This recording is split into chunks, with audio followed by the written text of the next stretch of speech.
Good morning class. जैसा कि पिछली क्लास में मैंने कॉर्टिकोस्टेरॉइड के बारे में डिस्कशन किया था। कॉर्टिकोस्टेरॉइड ड्रग्स के अंदर क्लासिफिकेशन हमने डिस्कशन किया था, उनके कंबाइन यूज़ और उनके साइड इफ़ेक्ट के कंबाइन साइड इफ़ेक्ट के बारे में भी डिस्कशन किया था। आज हम अलग अलग टॉपिक्स के हिसाब से कॉर्टिकोस्टेरॉइड के अंदर अलग अलग ड्रग्स के हिसाब से हम डिस्कशन करेंगे।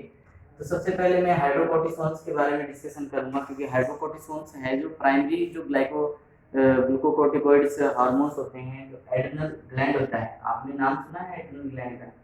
एड्रिनल ग्लैंड सुप्राएड्रिनल ग्लैंड भी बोलते हैं, क्योंकि ये जो है ये किडनी के ऊपर, सुप्रारीनल, रीनल का मतलब होता है किडनी, किडनी के ऊपर ये प्रेजेंट होता है। ठीक है, इससे जो हार्मोन्स रिलीज होते हैं उसको कोर्टिसोल्स, कोर्टिस्टेरॉइड्स हार्मोन्स बोलते हैं या कोर्टिकोस्टेरॉइड्स हार्मोन्स भी बोलते हैं। तो हम डिस्कशन इसके बारे में आज हम बात करेंगे। सबसे पहले हम डिस्कशन करते हैं हाइड्रोकोर्टिसोन के अंदर। तो हाइड्रोकोर्टिसोन जो ड्रग है वो क्या है कि हाईली एक्टिव ड्रग है, रैपिडली एक्शन करता है, हाईली एक्टिव ड्रग,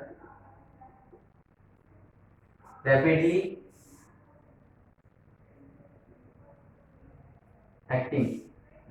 एक्टिंग करता है।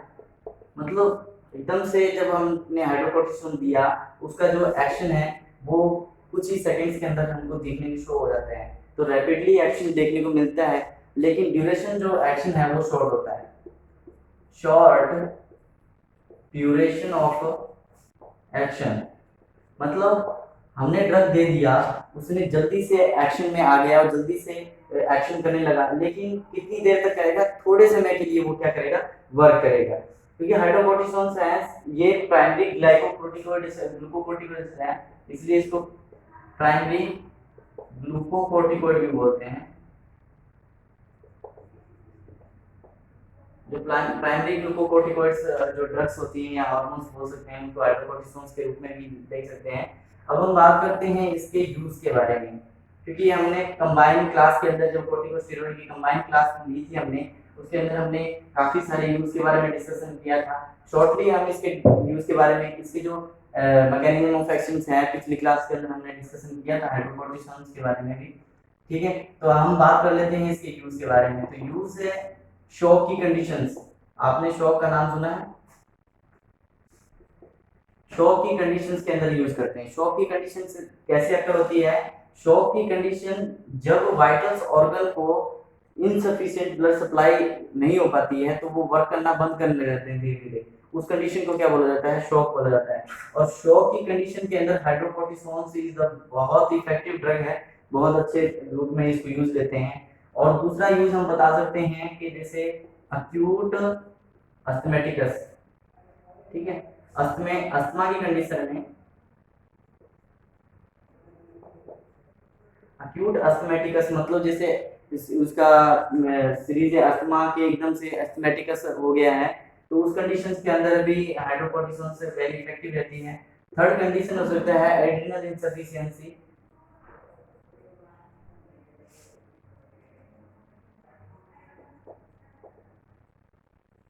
एड्रिनल इनसफिशिएंसी की कंडीशंस क्या होती है कि एड्रिनल जब ग्लैंड होती है उससे एक्सेसिव मात्रा में हार्मोन्स रिलीज होने लगते हैं, इनकी जो कोर्टिसोल हार्मोन्स होते हैं वो इंक्रीज होने जाते हैं। उस कंडीशन के अंदर इसके वजह से जो कंडीशंस अकर हुई है, एक इमरजेंसी कंडीशन अकर हो रही है, उस कंडीशन में हाइड्रोकोर्टिसोन्स का बहुत बड़ा रोल होता है। वो क्या करता है? इसको प्रिवेंट करता है। तो इन तीन कंडीशंस के अंदर हम हाइड्रोकोर्टिसोन्स को मेनली यूज करते हैं। अब हम बात कर लेते हैं इसके डोज के बारे में। तो डोज हाइड्रोकोर्टिसोन्स का डोज है वो 100 mg आईवी बोलस के रूप में देते हैं। बोलस का मतलब होता है एक बार में 100 mg का जो 10 ml या 20 ml के सिरिंज के थ्रू या फिर 5 ml के सिरिंज के थ्रू क्या कर देते हैं, हम इंसर्ट कर देते हैं बोलस के थ्रू। तो 100 mg जो आईवी है एक बार में उसको इंसर्ट कर देते हैं। साथ में ही इसी के साथ में 100 mg को 8 हावर्सली क्या करते हैं? आईवी इन्फ्यूजन के अंदर रखते हैं, इन्फ्यूजन देते हैं। साथ में ही एक तो 100 mg का बोलस दे दिया, साथ में ही उसके एक इन्फ्यूजन चलाना है, जो इन्फ्यूजन कितने समय तक चलना चाहिए, 8 घंटे तक चलना चाहिए और वो 100 mg के अंदर ही होना चाहिए। ठीक है, तो इस कंडीशन से कैसे ये डोज इसका देख लिया हमने। अब हम इसके अंदर बात कर लेते हैं इसके रूट्स के बारे में। तो रूट हमने बात कर ली है, जैसे कि ओरल रूट हमने पिछली क्लास में हमने बताया था कि जो हाइड्रोकोर्टिसोन है उसका ओरली ड्रग्स नहीं आता, बिकॉज ऑफ ये highly acidic highly hydrophilic drug है जो कि एब्जॉर्प्शन कम करती है, और इसका जो मेटाबॉलिज्म है वो ज़्यादा हैवी होता है कि मेटाबॉलिज्म जल्दी नहीं हो पाता है, और इसका जो एब्जॉर्प्शन है वो कम होता है, और इसका जो बायोअवेलेबिलिटी होती है वो भी नहीं होती अच्छी। इसके बाद में हमने जो प्लाज्मा प्रोटीन बाइंडिंग थी वो 90% होती है, इसकी 90% होती है, इसके बारे में हमने डिस्कशन कर लिया था पिछली क्लास के अंदर। अब हम बात कर लेते हैं इसके अदर रूट्स के बारे में। ओरली हम नहीं देते हैं इसको, अदर रूट जैसे कि रूट्स IV दे सकते हैं इसको, IM भी दे सकते हैं, और टॉपिकली कहीं कहीं यूज करते हैं। जैसे टॉपिकली हम बात करें तो अनीमा की कंडीशन में भी दे सकते हैं, अनीमा अल्सरेटिव कोलाइटिस में, अल्सरेटिव कोलाइटिस, अल्सरेटिव कोलाइटिस के अंदर अनीमा के रूप में भी इसका यूज होता है, रेटिली रूट के अंदर देते हैं। तो इससे बाद हमने हाइड्रोकोर्टिसोन के बारे में डिस्कशन कर लिया। अब हम सेकंड ड्रग प्रेडनिसोलोन के बारे में डिस्कशन कर लेते हैं।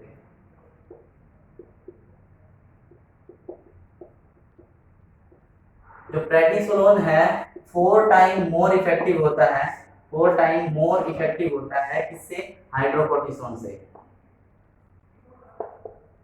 हाइड्रोकोर्टिसोन से ये 4 गुना ज्यादा अच्छी इफेक्टिव ड्रग होती है, और इसके जो ओरली ड्रग्स आती हैं, ओरली टैबलेट्स है ना, वो भी बहुत अच्छे इफेक्टिव होते हैं, ये होते हैं। ठीक है, ये क्या करते हैं, ये ग्लूकोकोर्टिकोइड और मिनरलोकोर्टिकोइड का कंबाइंड मिक्सचर होता है, ग्लूकोकोर्टिकोइड एंड मिनरलोकोर्टिकोइड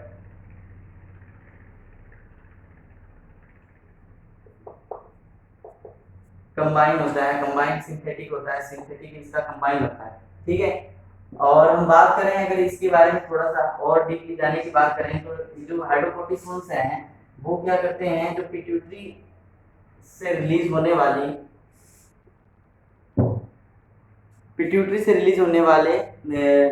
अगर बात करें हम तो ड्यूरेशन पिट्यूटरी से रिलीज होने वाले ग्लूकोकोर्टिकोइड रिलीजिंग हार्मोन्स होते हैं, उसको क्या कर देते हैं, ये स्टिमुलेट कर देते हैं। तो इस तरीके से इसका हम बात कर लेते हैं। सबसे पहले हम बात करते हैं प्रेडिसोलोन के अंदर डोज के बारे में।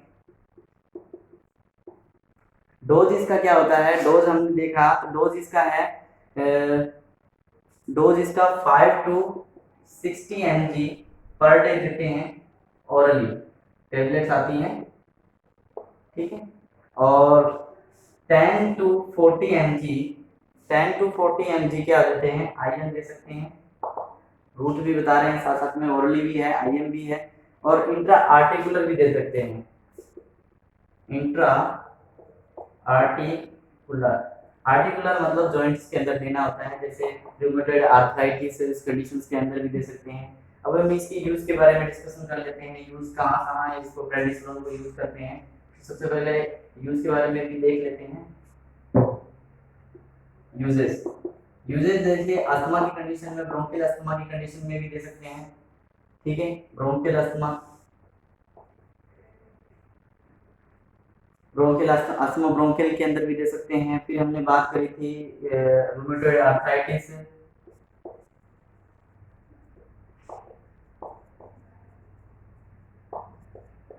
रूमेटॉइड आर्थराइटिस के अंदर दे सकते हैं। एलर्जी की कंडीशन में दे सकते हैं, इन्फ्लेमेटरी की कंडीशन में दे सकते हैं, इन्फ्लेमेटरी की कंडीशन में दे सकते हैं। प्रेडनिसोलोन क्या है कि प्रेडनिसोलोन एक इम्यूनोसप्रेसेंट ड्रग है। कोर्टिकोस्टेरॉइड लगभग सभी इम्यूनोसप्रेसेंट होते हैं, लेकिन हाईली इम्यूनोसप्रेसेंट की बात करें तो प्रेडनिसोलोन एक इम्यूनोसप्रेसेंट ड्रग है। इसलिए जो अगर कॉन्ट्राइंडिकेशन की बात करें, हम कॉन्ट्राइंडिकेशन की बात करेंगे, जब हम कॉन्ट्राइंडिकेशन कॉर्टिकोस्टेरॉइड की बात करेंगे तो लगभग ट्यूबरकुलोसिस और जो वायरल इन्फेक्शंस हैं उसके अंदर भी दे सकते हैं, पेप्टिक अल्सर्स के अंदर नहीं दे सकते हैं। तो इनके बारे में डिस्कशन अभी थोड़ी देर बाद में हम करेंगे। तो सबसे पहले हम जो ये प्रेडनिसोलोन है उसका डिस्कशन चल रहा था। तो प्रेडनिसोलोन के अंदर हम क्या करेंगे, हमने इसके यूज देख लिया, अब हम इसके रूट्स के बारे में डिस्कशन कर लेते हैं, रूट्स के बारे में। क्योंकि कॉर्टिकोस्टेरॉइड के हमने कंबाइंड क्लास के अंदर हमने डिस्कशन किया ही था, कंबाइंड क्लास में पिछली जो क्लास है कंबाइंड क्लास उसके अंदर हमने इसका डिस्कशन किया था। अब हम इसके रूट्स के बारे में देख लेते हैं। तो रूट्स है, इसको दे सकते हैं ओरली, ओरली हो गया, आईएम हो गया, और टॉपिकल, टॉपिकल क्रीम के रूप में ले सकते हैं, जैसे जॉइंट पर ले सकते हैं, और इंट्रा आर्टिकुलर।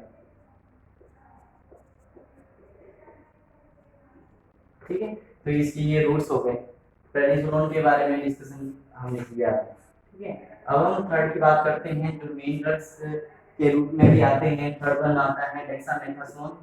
डेक्सामेथासोन, डेक्सामेथासोन भी एक कॉर्टिकोस्टेरॉइड में ही आते हैं, और ये भी एक कंबाइंड ग्लूकोकोर्टिकोइड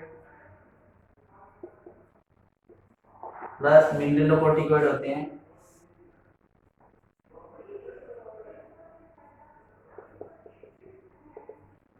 ठीक है, कंबाइंड ग्लूकोकोर्टिकोइड एंड मिनरलोकोर्टिकोइड ड्रग्स के कंबाइंड सिंथेटिक का रूप होता है ये भी एक डेक्सामेथासोन। और डेक्सामेथासोन बहुत ही पोटेंट, वेरी पोटेंट ड्रग है, बहुत इफेक्टिव, हाईली इफेक्टिव ड्रग्स होते हैं, और लॉन्ग एक्टिंग ड्रग्स होते हैं।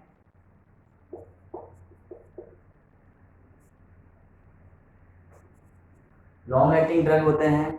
और जो ग्लूकोकोर्टिकोइड जो डेक्सामेथासोन है वो पिट्यूटरी के एड्रिनल जो हार्मोन्स होता है उसका सप्रेशन करते हैं। और जो प्रेडनिसोलोन था वो वाटर रिटेंशन का करते हैं, वाटर रिटेंशन करते हैं, ये वाटर रिटेंशन नहीं करते हैं।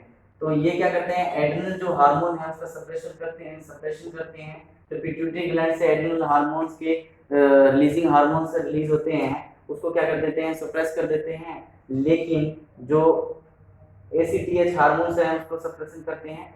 ठीक है, और यहाँ पर क्या होता है, जो वाटर रिटेंशन है वो नहीं करते, ये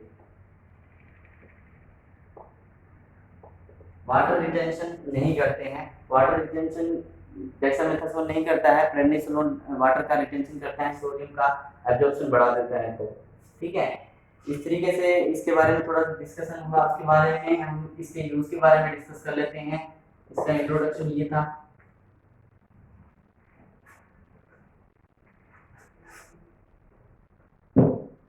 यूज, जो डेक्सामेथासोन है ये भी एक जो कॉर्टिकोस्टेरॉइड है उसके अंदर एलर्जी की कंडीशन में, एलर्जी की कंडीशंस में दे सकते हैं, इंफ्लेमेटरी की कंडीशन में दे सकते हैं। ठीक है, इंफ्लेमेटरी कंडीशंस में आ सकता है। उसके बाद जो इसकी डोज की हम बात करें, डोज इसका है 0.5 to 5 mg, 0.5 to 5 mg per day orally देते हैं, पर डे ओरली। ठीक है, इसके बाद में हम जो शॉक की कंडीशंस अकर होती है, शॉक हो गया और सेरेब्रल एडिमा हो गया, अगर ऐसी कंडीशंस हैं, उस कंडीशन में अगर डेक्सामेथासोन दे रहे हैं तो इसका डोज लगभग 4 to 20 mg पर डे के हिसाब से दिया जाता है, वो भी IV। ठीक है, तो ये कुछ डेक्सामेथासोन के बारे में थोड़ा सा डिस्कशन था।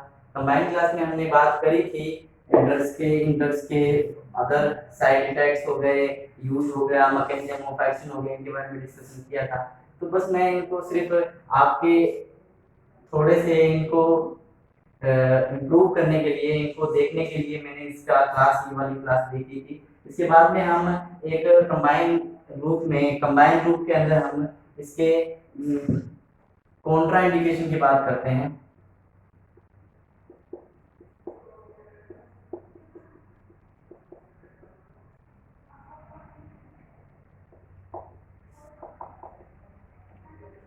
कॉन्ट्रा इंडिकेशन की बात करते हैं कॉर्टिकोस्टेरॉइड की। कॉर्टिकोस्टेरॉइड की कॉन्ट्रा इंडिकेशन की बात करते हैं तो सबसे पहले आता है पेप्टिक अल्सर, क्योंकि पेप्टिक अल्सर कोज करता है कॉर्टिकोस्टेरॉइड, इसलिए पेप्टिक अगर अल्सर पहले से अगर किसी पेशेंट के पेप्टिक अल्सर है तो उस कंडीशन में हम इस ड्रग को नहीं देंगे। दूसरे हम बात करते हैं पेप्टिक अल्सर के बाद में ऑस्टियोपोरोसिस। ऑस्टियोपोरोसिस बोन की वीकनेस होती है, बोन धीरे धीरे गलने लग जाता है, कैल्शियम का डिपोजिशन होने लग जाता है, वो ब्लड के अंदर आने लगता है, हाइपरकैल्सीमिया वीकनेस है। तो ऑस्टियोपोरोसिस के अंदर भी हम जो कॉर्टिकोस्टेरॉइड है वो नहीं दे सकते हैं।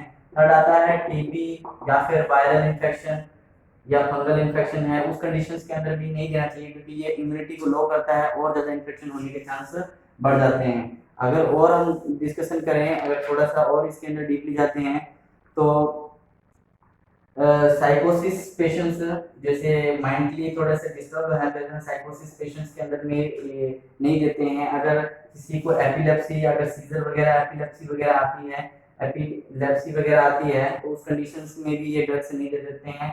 किसी का कंजस्टिव हार्ट फेलियर है, कंजस्टिव हार्ट फेलियर हो रहा है तो उस कंडीशन में और रीनल फेलियर के अंदर में भी ये ड्रग्स नहीं देते हैं।